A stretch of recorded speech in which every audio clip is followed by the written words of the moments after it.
On an island in the Nile at Aswan, another Nubian temple lies on the ground in 647 pieces. Egypt gave this temple to the United States in thanks for America's funds to save the Nubian relics. But the crates are still here, while 20 American towns and a group of Texan businessmen fight over who ought to have it.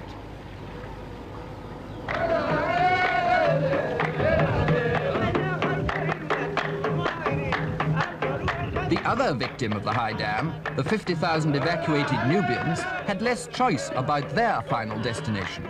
They were resettled near Aswan, in a 40-mile strip of desert due to be reclaimed by the dam.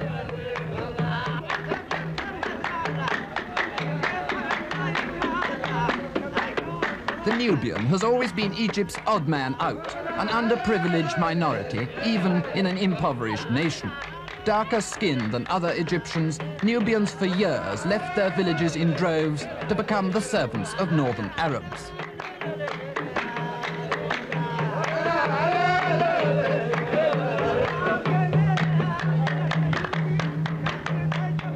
Dancers like these keep alive the old traditions of their doomed land, especially for the children, some of whom were born since the evacuation began and have never even seen old Nubia.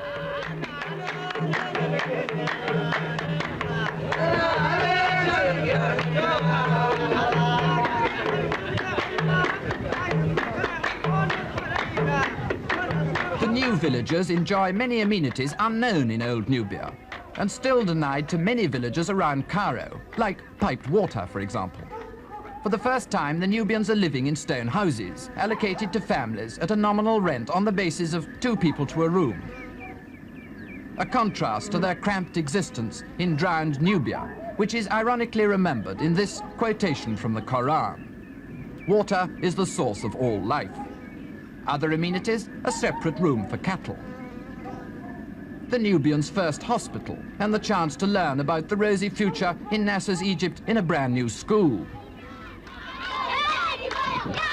And the Nubian, whose old village was often smaller than a football pitch, has been initiated to Egypt's favorite pastime.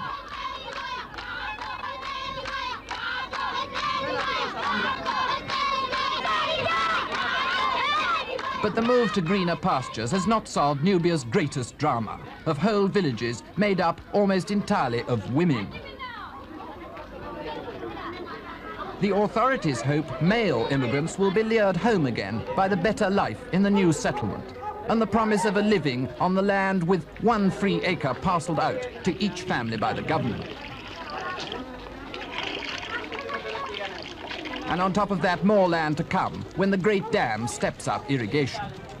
No efforts are spared to show that the Nubians are happy with their fate. On top of the pops among schoolgirls is a song praising President Nasser and his wise decision to build the dam.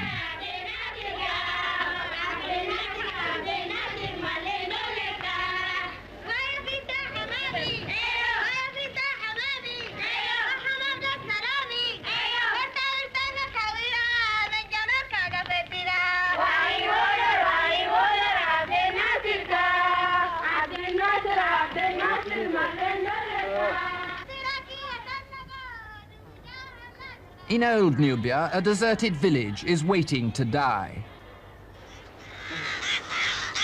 Being made of mud, the houses will be completely dissolved by the waters of the reservoir, so that in future years, no trace of old Nubia will remain, even to an inquisitive frogman. When the Egyptians held a poll in Nubia, 15 out of 16,000 families agreed to be resettled without fuss. There were few regrets at leaving this valley of the damned, whose bleakness was so universally recognized that once Egyptian governments used it as a punishment for posting civil servants who misbehaved.